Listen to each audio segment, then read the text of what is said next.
Добрый день, Ли. Я представляю российское сообщество Tavern of Heroes, и я хотел бы задать вам несколько вопросов касательно деталей игрового лора. И первый вопрос. Что же случилось с другими генетически модифицированными гориллами после того, как Уинстон покинул Луну? Well, just gonna have to wait and see, you know. Right now, we haven't told that story, but it's a story that we have a lot of ideas about and a lot of things we kind of have been talking about internally about what happened there. And someday we'll tell what happened up there, but not today. В комиксах или короткометражках? Hopefully, we'll see. I mean, we want to release a lot of stories for Overwatch. We're very excited about the universe in general. The Overwatch, the game, is just one part of the big. A lot of storytelling that we want to do with this game, with this franchise and this universe, and we'll have way more stories to tell going into the future. That might be one of them, maybe not. We'll see. Yeah. На некоторых артах со жнецом мы можем увидеть его женскую версию. Это официальный арт? И если да, то что повлияло на конечное решение все-таки сделать его мужчиной? Well, the Reaper was actually always male. From the beginning. I think there's fan art that has as a female version, but So it's an official. No. We had he was always male. Is that character? Yeah. Хорошо, переходим к следующему вопросу. Есть ли какие-то официальные планы по релизу музыкального альбома Люцио? Good question. I don't know. I really am a huge fan of that music. We made two of the tracks from the album. That's a really cool idea. Maybe someday we will. I don't know. But at the moment, no. Следующий вопрос посвящен омникам. Сможем ли мы в ближайшее время узнать об их истории, об их типах, об омниях или о чем-то подобном? Yeah, that's another great question and one that we'd like to delve into more in the future. We have a graphic novel coming out pretty soon, which is going to tell the story of the Omnic Crisis and the formation of Overwatch and the reasons why it had to come to be in the first place. And you might get a little bit of insight on that novel into some of the types of Omnics that existed. And as we go forward in the future, hopefully we get to tell even more. Вот такой интересный вопрос. Занимается ли Дива киберспортивной деятельностью после распуска Overwatch? Good question. I'd like to think she does. I don't think we have fully decided yet. One of the things that is definitely part of Diva's story is that she is definitely focused on her more mecha military career since she joined that. But I'm sure she still plays games. I'm sure she still loves to. So. Может быть, StarCraft 4? Yeah. Who knows what StarCraft they're on at that point. Okay. Ли, можете ли вы более подробно рассказать о втором восстании машин в России?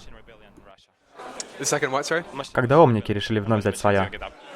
That's something else that maybe we'll get into in the future. That's definitely one of the reasons why where you see in Volskaya Industries that the Russian people are building those big mechs to protect the city.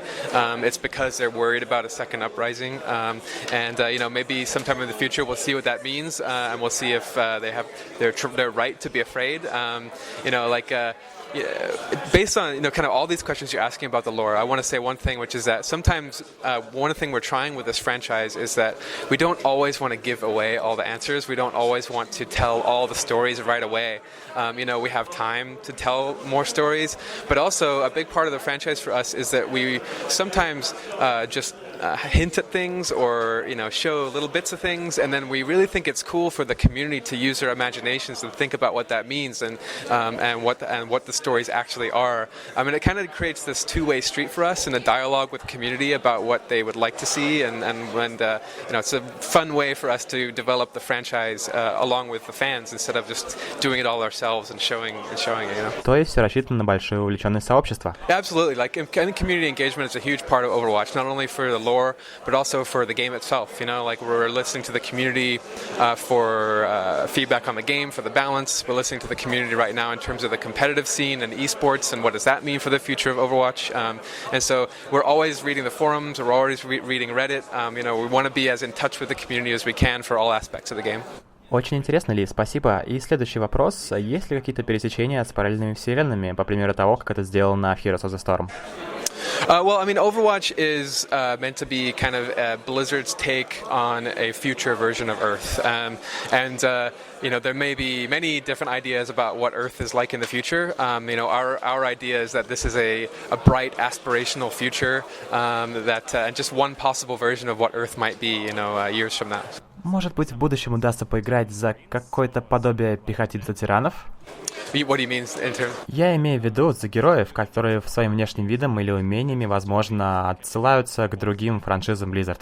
Oh, I see. Well, I mean, Overwatch isn't really directly connected to any of our other universes, so we most likely won't see direct, references or, characters from the other games in Overwatch. Overwatch is its own world and its own franchise. We do little things like Easter eggs. You might see Murlocs here and there, and for example, like Torbjorn's ultimate ability is called Molten Core, which is a reference back to World of Warcraft. So we do Easter eggs like that, but Overwatch really is its own world, its own universe, and so you won't see characters from Blizzard's other games in Overwatch.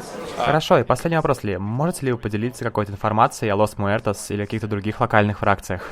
We have a few factions right now. Like we want to build on them. Los Muertos is a good one. We just kind of showed a little bit more of Los Muertos in the Hero animated short with Soldier 76. But we have, for example, the Vishkar Corporation, which is the corporation that Symmetra we used to work for.